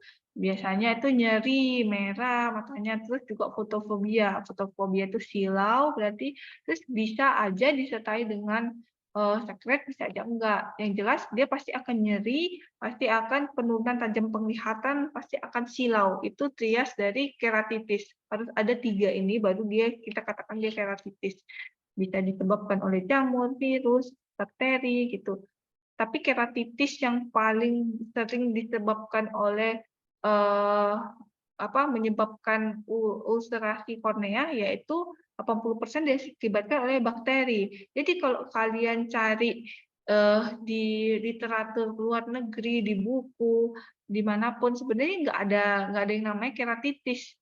Kalian kalau cek di buku-buku mata itu kalian carinya adalah corneal ulcerasi gitu. Karena keratitis ini awalnya peradangan, terus kalau nggak ditangani dia pasti akan menyebabkan ulkus, apalagi ulkus bakteri. Jadi namanya langsung udah lebih spesifik, lebih ke corneal ulcer kalau kalian memang mau cari tahu lebih tentang keratitis. Nah, penyebabnya yaitu Staphylococcus, Streptococcus, Pseudomonas. Terus faktor resikonya ya kita tanyakan ada nggak penggunaan kontak lensa, terus juga pasiennya ada kena trauma nggak sebelumnya. Trauma itu yang dimaksud seperti misalnya dia kena congkel sebelumnya kan, udah pernah kena gerindra terus dia congkel sendiri pakai uang kertas uang yang tadi yang kita jelasin di awal, makanya kita perlu rujuk ke dokter mata. Kenapa? Ya karena itu, karena takutnya bisa ulcerasi kornea. Mungkin dia congkel sendiri gitu, terus pakai peniti, walaupun dia bilangnya sudah saya bakar Dok, atau misalnya dia meneteskan sesuatu ramuan-ramuan gitu yang diberitahu oleh pasien, oleh tetangga, misalnya dengan ramuan daun apa gitu, katanya matanya bisa sembuh. Nah itu ya faktor resiko juga akan terjadinya ulcerasi kornea gitu. Terus bahkan saya nemuin pasien juga, pasiennya sedang mancing di tengah laut, lalu air lautnya itu masuk ke mata. Terus pasiennya jadi ulcerasi kornea dan matanya itu sebelah nggak bisa melihat, jadi 1/60 bahkan 1/300 hanya karena dia kemasukan air pancingan itu gitu. Ini keratitis exposure juga bisa ya. Jadi eyelid misdirection itu maksudnya kelopak mata yang misalnya masuk ke dalam, terus kelopak bulu matanya itu mencolok ke kornea. Nah, itu juga bisa menyebabkan keratitis. Kalau exposure itu maksudnya kalau pada pasien yang proptosis, jadi matanya itu terbuka, terus dia nggak bisa menutup mata dengan sempurna. Nah, kita harus nilai penyebab si korneanya meradang itu karena apa gitu. Jadi kita suruh pasien tutup mata. Kalau dia nggak sadar, ya kita tanyain aja yang tidur sama dia, misalnya istrinya atau siapanya, bilang, "Kalau pasiennya tidur, matanya bisa tertutup sempurna nggak?" Kalau misalnya kebuka-kebuka, ya kemungkinan dia bisa berarti korneanya terekspos sehingga menyebabkan keratitis gitu, peradangan.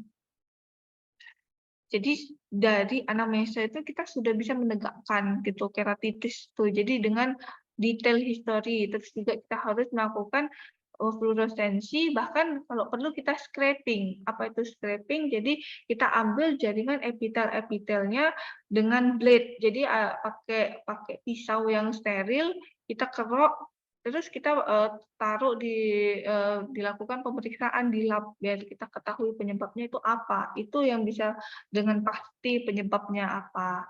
Baru kita bisa kasih antibiotik gitu. Antibiotik bisa juga kita kasih psikopegi. Nah, antibiotik itu juga biasanya kalau yang berat bisa kita suruh pasiennya tetesin setiap 2 jam sampai ke 6 jam. Jadi tergantung seberapa berat gitu. Bahkan ada juga yang tiap jam gitu. Terus kalau memang terutama pada pasien yang ulkusnya terus ada perlibatan reaksi di anterior chamber, yaitu di bilik mata depan misalnya, itu ada sel flare. Nah, itu kita pasti pasiennya kita suruh tetesin tiap jam. Namun kan kalau di dokter umum kan alatnya hanya senter, kalian tidak bisa menilai sel dan flare. Jadi kalian pasti kalian cukup mengetahui, oh ini keratitis dan kalian kasih obat itu juga sudah bagus gitu.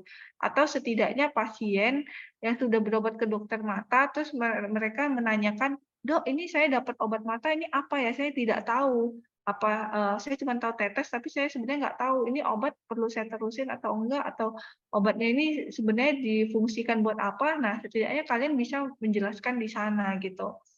Dan kalau kita kasih psikopegi itu kenapa kita kasih, karena untuk mencegah sinekia posterior. Jadi, kalau ada sel-sel radang di bilik mata depan, nah si iris itu kan normalnya akan mengecil dan akan membesar kan. Nah, ketika dia mengecil membesar tapi karena ada sel-sel radang, dia itu akan menyebabkan sinekia. Jadi dia lambat sekali bergerak karena ada sel-sel protein peradangan itu, dan dia akhirnya dia lengket ke bagian belakang. Kalau ke bagian belakang berarti sinekia posterior, berarti dia lengketnya ke arah lensa.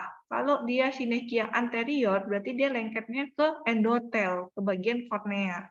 Gitu. Jadi supaya dia nggak lengket kemana-mana, kita suruh istirahat aja si irisnya, yaitu dengan cara pemberian psikopegi gitu. Tapi psikopegi ini pasti pasiennya akan silau. Jadi kita bilang, "Bu, ini pasti akan kabur, pasti akan silau." Kaburnya apa? Kaburnya hanya ketika dia melihat dekat. Karena umumnya kalau kita melihat dekat kan itu memang pupilnya harus miosis. Untuk melihat jelas, fokus, ya dia harus pupilnya kecil. Jadi dia akan kabur ketika lihat dekat. Tapi kalau untuk lihat jauh dia masih bisa lihat gitu. Tapi kenapa dia silau juga? Karena cahayanya semua masuk. Kan harusnya kalau cahaya terkena ke dalam pupil kan harusnya pupilnya mengecil. Nah, ini memang sengaja kita istirahatkan, kita lumpuhkan ototnya supaya tidak terjadi sinekia tersebut. Makanya harus dipakai gitu. Terus kalau memang tekanan bola matanya naik, ya kita harus kasih obat penurun anti glaukoma gitu. Terus kalau kortikosteroid juga perlu, karena peradangannya kuat. Nah, kita harus hindari kalau penyebabnya itu misalnya jamur. Nah, itu kan kontraindikasi pemberian kortikosteroid, atau misalnya penyebabnya itu akantamoeba, misalnya jadi pasiennya itu dengan riwayat pernah pakai kontak lens, terus dia misalnya dia berenang dengan kontak lens atau pembersihan kontak lensnya pakai air minum, pokoknya tidak sesuai dengan instruksi. Nah, itu juga kita hati-hati pemberian kortikosteroid. Jadi kortikosteroid itu sebenarnya hati-hati banget, apalagi kalau sudah kena ke kornea. Kalau misalnya tadi konjungtivitis dengan virus, nah itu boleh kita kasihin kortikosteroid. Tapi kalau kortikosteroid udah kena ke kornea, itu kenapa harus hati-hati? Karena dia bisa menyebabkan perforasi kornea lebih dalam gitu. Jadi malah lebih parah dan korneanya itu bisa melting, bisa meleleh dan jadi membuat kebutaan. Jadi sangat hati-hati. Nah, pemberian doksisiklin di sini sering banget ya, dia bisa menghambat, tadi kan dijelasin juga dia juga bisa berfungsi untuk dry eye gitu. Jadi kadang juga bisa dikasih sama, jadi pasiennya itu kadang kalau misalnya dikasih doksisiklin, jadi kalian paham memang ada beberapa dokter mata yang memang memberikan doksisiklin gitu. Jangan nanti misalnya pas datang ke kalian dibilangnya, oh ini kan nggak ada infeksi, ya udah nggak usah deh bapak, ini nggak usah dimakan, di stop aja. Ternyata efek lain yang sebenarnya ingin dicapai oleh si dokter matanya gitu. Terus vitamin C kenapa penting, yaitu untuk supaya dia merangsang kolagen. Jadi epitelnya itu bisa cepat tumbuh. Dan kita harus kasih tahu keluarga ataupun pasien yang datang ke kalian bahwa epitel ini sangat lama sembuhnya ya. Epitel aja beregenerasi itu 6 minggu. Jadi at least dia harus berobat terus-terusan ke dokter mata selama 6 minggu minimal. Baru kita bisa lihat dampaknya, perubahannya. Jadi jangan terlalu cepat untuk pindah dokter, kecuali memang kalian tidak merasakan perubahan gitu. Kalau memang terapinya sudah benar seperti yang tadi saya jelasin, ini sudah sesuai dengan standar.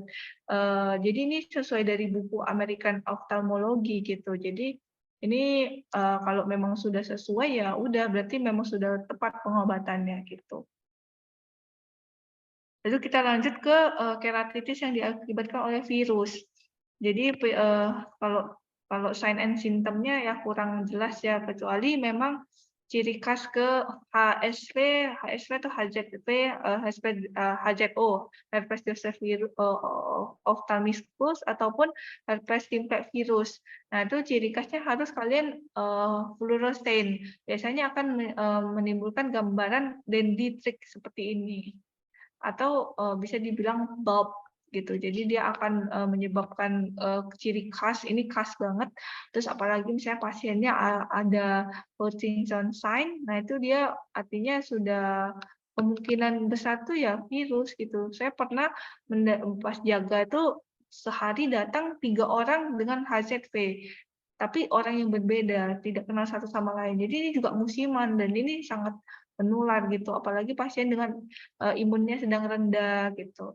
Ya bisa kita kasih artificial tears, kita wajib kasih acyclovir dengan dosis yang seperti ini, terus juga bisa kita kasih salep gitu ya, sampai epitelnya sembuh. Nah, epitel sembuh juga kalau epitelnya masih superficial, ya mungkin bisa sampai 7 hari udah sembuh, bisa membaik, bisa 2 minggu sudah membaik gitu.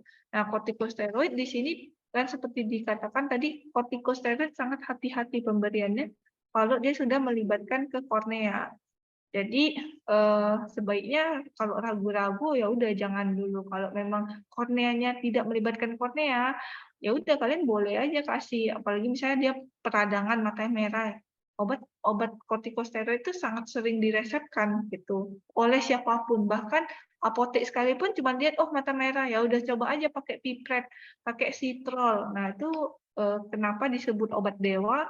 Ya karena dia mengandung kortikosteroid, obat dengan apapun tuh bisa sembuh. Nah, tapi kita hati-hati.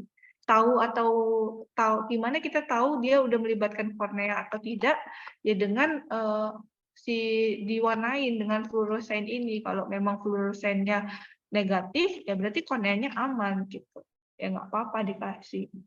Tapi harus dengan pengawasan juga karena kortikosteroid kadang pasien itu sudah nyaman dia tetes terus nanti bisa menyebabkan tekanan bola mata tinggi, glaukoma atau penyebab lainnya bisa menyebabkan katarak gitu karena obat. Lalu kita lanjut ke hipema dan hipopion. Hipema itu definisinya ya akumulasi dari sel darah merah di bilik mata depan. Penyebabnya itu ya kita harus tanya, dia ada trauma nggak sebelumnya? Biasanya terpental bola pada saat bermain bulu tangkis atau misalnya kena bola kasti atau apapun gitu, dia jatuh atau apa. Nah, dia bisa menyebabkan si hifema ini. Atau misalnya kita tanyakan, "Ibu sebelumnya ada operasi nggak? Operasi mata?" Gitu. Atau, pasiennya mungkin ada kelainan pembekuan darah. Terus juga, kemungkinan lainnya adalah neovaskularisasi, yaitu ini adalah pembuluh darah baru yang abnormal, yang bisa timbul pada pasien diabetes mellitus, terus pasien dengan kelainan retina, pada pasien glaukoma sekalipun, dia juga bisa menyebabkan neovaskularisasi. Nah, pembuluh darah baru ini bisa sewaktu-waktu dia bisa pecah. Jadi dia sangat rapuh dan dia bisa pecah. Maka dari itu bisa menyebabkan hifema. Nah, mungkin kalian cuman kelihatan si hifemanya ini, tapi kalau misalnya dia neovaskularisasi, kalau kita lihat di slit lamp, dia tuh pendarahannya aktif. Jadi dia terus berdarah gitu. Nanti lama-lama dia akan koagulasi sih. Jadi respon tubuh itu dia akan mengkoagulasi sehingga kita harus tahu dulu penegakan diagnosa hifemanya ini. Bisa juga disebabkan oleh keganasan.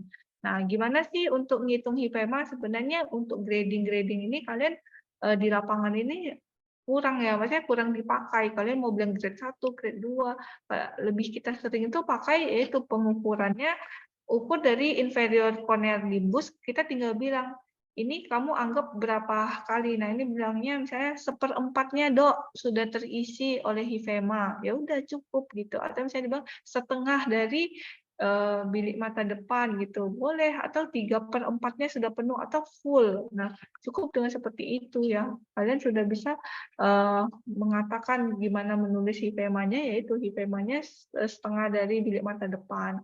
Terus, darahnya itu bisa berubah warna, jadi awalnya merah, lama-lama bisa gelap. Jadi tergantung pasiennya itu, berapa lama datang ke kita, gitu. Terus, ya biasanya dengan slit lamp, apalagi kalau yang, hifemanya itu sangat sedikit, apalagi cuma 1/3, 1/5, kalian tuh bahkan nggak kelihatan, tapi kalau kalian benar-benar lihat dengan seksama, itu tuh ada kelihatan, gitu. Kecuali kalau yang udah besar pasti kalian bisa lihat dengan penlight. Nah, ini tuh bisa kalau, si hifemanya itu bisa nempel ke kornea bagian endotel di bagian dalam. Nah, ini hal yang kita tidak inginkan. Maka dari itu kita penanganannya, kita suruh pasien untuk, head elevation, tidurnya harus seperti ini posisinya ya. Jangan dia, mengurangi untuk tidur telungkup ataupun dia sujud gitu, kita suruh kurangin, karena kita tidak mau korneanya itu akan terdeposit oleh si sel-sel darah merahnya gitu. Terus kita kasih obat peradangan kan kortikosteroid. Psikopegi juga penting kenapa? Ya karena tadi kita mencegah supaya tidak ada sinekia. Terus, kalau misalnya gagal semuanya baru kita, saranin ya operasi. Operasinya ya operasi minor, kita keluarin darah-darah yang tadi berada di sini yang kita operasikan gitu. Terus, eee, jadi tapi kita harus KIE juga bahwa tekanan bola mata bisa tinggi ya, oleh karena, dia tersumbatnya trabecular max-lock-nya tersumbat oleh karena si pembuluh darah ini, ya kita bisa, tekanan bola mata tinggi. Kalau memang sudah tinggi, ya kita bisa kasih obat anti glaukoma. Terus kalau misalnya pasiennya itu, eee nyeri, ya kita harus kasih obat anti nyeri gitu. Tapi obat anti nyerinya kalau bisa kalian jangan mengandung, NSAID. NSAID itu bisa memicu, pendarahan yang lebih lanjut. Jadi kalau kalian mau kasih anti nyeri, ya yang lain aja, kayak paracetamol gitu. Terus masuk ke yang terakhir itu adalah hipopion. Nah, hipopion itu mirip sama hipema, bedanya itu adalah akumulasi dari si sel-sel darah putih.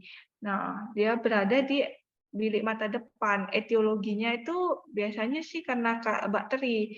Ini dihubungkan dengan adanya keratitis.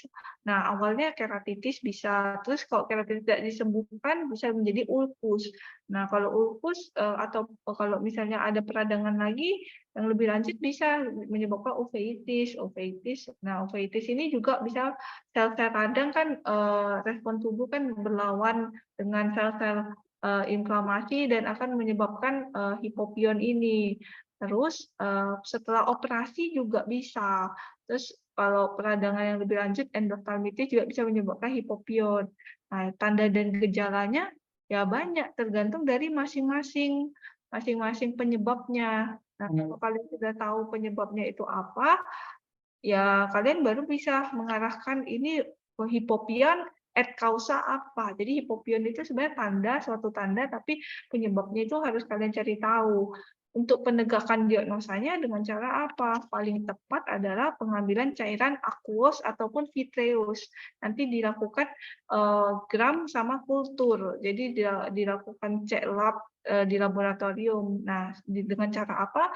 Kita ambil cairan vitreous dengan spuit 1 cc di vitreous di bagian posterior ataupun di bagian anterior, aqueousnya yang diambil. Nah, gitu. Jadi baru kita bisa tahu penyebabnya itu apa, baru bisa kita tanganin. Tapi setidaknya di sini kalian bisa mengetahui bahwa ini tuh hipopion itu sudah cukup. Tuh. Sekian materi yang saya bawa. Saya harap bisa dimengerti. Kalau memang ada yang kurang jelas, boleh ditanyakan. Oke, terima kasih Dokter Winly, materi yang sangat jelas dan lengkap banget ya, dari benar-benar dari A sampai Z dijelasin, dari bilik mata depan sampai belakang semuanya, dan semuanya itu emang sering banget kita temui di praktek sehari-hari untuk dokter umum ya. Nah, sekarang kita masuk ke sesi tanya jawab. Mungkin barang 1 atau 2 pertanyaan bagi rekan-rekan, teman-teman yang ingin bertanya, mungkin bisa chat di kolom komen, atau yang mau bertanya secara langsung mungkin bisa raise hand. Oke, ini udah ada masuk Dok pertanyaan, saya langsung bacakan nih Dok.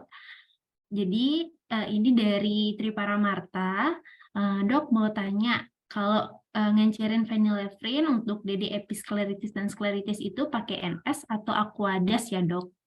Mungkin bisa langsung dijawab Dokter? Ya, boleh pakai aquabides yang steril ya. Jadi kalian boleh pakai RL, tapi sebaiknya sih pakai liter. Jadi pakai cairan liter. Kalau dari 1 cc ya berarti kita ambil 1/4-nya aja. Jadi supaya kita encerin bisa 2,5%, habis itu kita tetesin gitu. Boleh pakai yang lain sih, cuman agak nyeri. Tapi kalau pakai liters kan dia memang membuat keadaan bola mata itu lebih moist. Jadi memang sebaiknya disarankan itu pakai liters. Tapi kalau memang tidak ada, ya udah pakai yang lain, tapi harus benar-benar yang baru dibuka. Jangan misalnya kayak air infus yang sudah terbuka terus kalian ambil sedikit, cuman sedikit kok diambil. Sebaiknya jangan, karena kan ini mata ya, jadi harus benar-benar semuanya steril gitu. Oke, untuk Triparamarta mungkin ada nih ngencarinya itu dalam swab berarti ya Dok? Iya, jadi kita ambil dulu, kan kita ambil si phenylephrine itu dibalikkan dulu kan dari botol, kita tarik dulu seskuit seberapa yang kita ambil, baru kita ambil lagi aquabides ataupun liters, kita ambil sampai terpenuhi 1 cc. Ya udah, habis itu kita tetes, kita benar-benar pastiin kalau dia sudah tercampur rata, baru kita coba teteskan ke konjungtiva gitu. Oke, gitu ya. Untuk Triparamarta, sip, terima kasih dok, udah jelas ya tadi penjelasan dari dokternya. Lanjut dok, ini ada pertanyaan kedua dari Pradipa. Malam dokter, saya beberapa kali bertemu kasus hordeolum eksterna yang tidak membaik dengan konservatif setelah lebih dari 2 minggu. Jika akan memberi antibiotik, paling tepat dalam bentuk tetes atau salep ya dok, terima kasih. Ya, terima kasih. Ya, terima kasih ya atas pertanyaannya. Jadi kalau untuk yang dia recurrent hordeolum itu tuh perlu kita tanyakan apakah tuh anak kecil ya. Biasanya sih yang paling sering tuh dari dia kecil dia berulang terus dia sampai dewasa dia juga berulang itu memang tidak secara teori tidak ada hubungannya sama makanan, tapi dari makanan itu dapat menyebabkan ekskresi makanan ekskresi minyak yang berlebih. Jadi di sebaceous gland-nya itu mungkin dia akan hiperaktif, hiperekspresi, terus tersumbat juga bisa gitu. Jadi di sana itu akan menyebabkan rekurensi, itu penyebab pertama. Jadi memang harus ditanyakan ke pasien sebenarnya dia ada nggak hubungannya, misalnya kenapa dia kemarin bisa ada hordeolum, kemarin makan apa. Nah, kadang tuh pasien bisa bilang, saya kadang kalau saya makan telur, kalau sudah lebih dari 4, pasti saya akan hordeolum, dok, gitu. Atau misalnya saya makan apa, gitu. Memang belum ada teori yang mendukung, cuman ada aja pasien yang datang seperti itu. Nah, itu harus disadari, apa kalau enggak ya dia akan rekuren lagi. Terus yang kedua, kalau memang rekuren, kita juga bisa curiga ini suatu keganasan. Jadi bisa aja kalian merujuk ke dokter mata langsung gitu. Jadi biar tegak ini memang hordeolum biasa atau apa. Terus salepnya ya sebenarnya salep tetes kita kasih. Kita bisa kasih bisa kasih tetes, bisa kasih salep. Tapi kalau memang dia hordeolum, ya sebaiknya salep karena memang dia lebih baik berpenetrasi dan bertahan di kelopak mata seperti itu. Oke, untuk Pradipa mungkin udah jelas, kalau mungkin ada kurang nanti bisa di chat ya. Kita lanjut lagi dok. Oke, sudah jelas dok katanya dari Pradipa. Oke, sekarang kita lanjut pertanyaan ketiga dokter dari Dokter Pardede. Ini malam dok izin tanya, saya sempat mendapat kasus korpal serbuk gerinda di kornea lebih dari 6 jam. Sebelumnya sudah irigasi tapi tetap lengket sekali saat coba diekstraksi dengan spike. Endingnya bisa dikeluarkan dok, risiko scar kan cukup tinggi. Nah, baiknya gimana cara pencegahan terbentuknya scar ya dokter? Mungkin bisa dijawab dokter? Ya, terima kasih pertanyaannya. Nah, itu serbuk gerindra itu tuh kita irigasinya coba dengan tekanan tinggi. Yang tadi saya bilang pakai squid 20 cc, terus dibengkokkan jarumnya. Jadi kita harus patahkan dulu yang jarum tajamnya itu, terus misalnya kan segini jarumnya. Terus kita patahin dulu yang paling tajamnya, terus di bagian sini kita bengkokkan seperti ini. Jadi squidnya seperti ini baru bisa kita pakai tekanan tinggi, kita coba irigasi dari berbagai arah. Dan kalau memang lengket ya kita bisa cobakan dengan sambil kita sapukan dengan cotton bud gitu, cotton bud yang moist, pelan-pelan kita coba. Kalau memang tidak bisa ya jangan dipaksa gitu. Karena untuk menghindari scar ya cotton budnya itu harus moist dan harus sangat dengan gentle. Jadi kalian jangan pakai tenaga kan, benar-benar kayak dielus-elus aja, coba dielus-elus. Kalau memang tidak bisa, mending jangan dicoba gitu. Atau kalau memang kalian berani, itu kalian terlihat benar-benar kayak kalian yakin nih baru 6 jam aja, belum 1 hari, udah kalian coba pakai squid 1 cc yang tadi saya bilang. Kalian benar-benar lihat, kalian kalau ada loop lebih bagus lagi, kalian coba congkel benar-benar. Tapi yang boleh dilakukan hanya kalau tidak di visual axis, jadi tidak di tengah pupil. Itu clue-nya. Kalau kalian sudah di tengah pupil, kalian coba, nah itu akan membahayakan pasien. Gitu.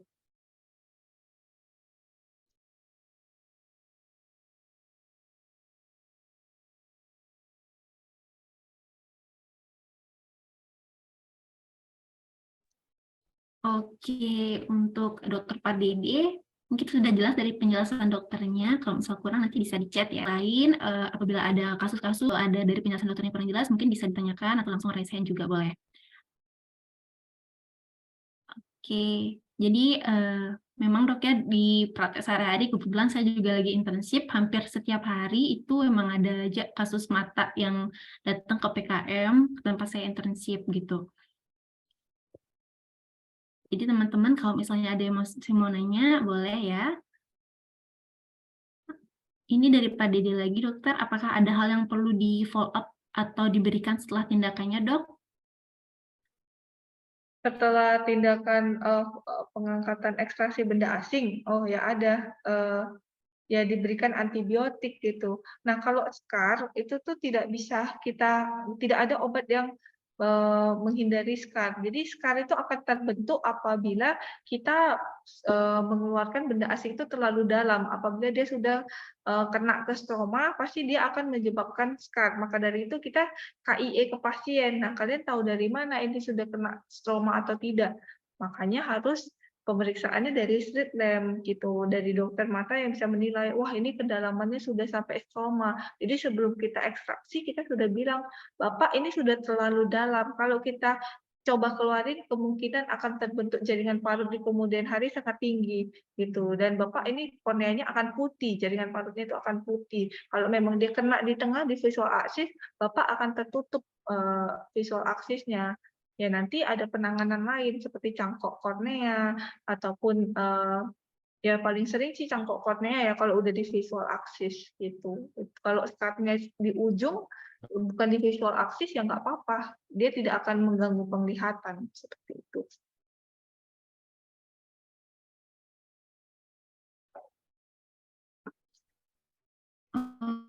Oke, baik. Terima kasih dokter. Pesan dokternya, sudah jelas dok katanya. Terima kasih dokter. Oke. Baik untuk teman-teman dokter-dokter semuanya, karena sudah waktu ya, ini udah lewat 1,5 jam mendengarkan materi yang sangat detail dari dokternya. Jadi untuk sesi free class hari ini mungkin cukup sekian. Semoga dapat bermanfaat materi yang diberikan oleh Dokter Winly. Nah, sebelum kita tutup, kita akan adakan sesi foto bersama dulu bagi teman-teman. Mungkin boleh bisa on kamera ya, kita akan foto bersama dulu. Untuk panitia yang bertugas, boleh di screenshot.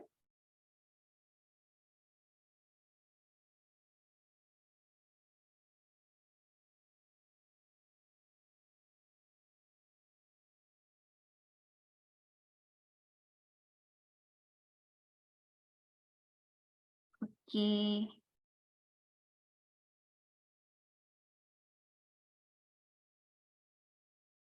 Oke. Oke, sudah ya. Untuk Dokter Winly, terima kasih dokter untuk pemberian materi hari ini. Sangat jelas, sangat lengkap, detail banget. Dan untuk teman-teman, dokter-dokter semua, semoga materinya bisa bermanfaat, bisa kita terapkan di praktik kita sehari-hari. Mungkin ada kata-kata terakhir dari dokter yang mau disampaikan, dok? Ya, terima kasih juga untuk tim ACE ya yang sudah mengundang saya untuk memberikan materi. Semoga materi ini bisa membantu teman-teman untuk lebih pede untuk menangani kasus yang sudah saya jelaskan tadi, dan memang kalau bisa membantu ujian akan lebih baik lagi gitu. Dan ini semua kita lakukan untuk pasien. Terima kasih. Oke, terima kasih banyak dokter. Sekian untuk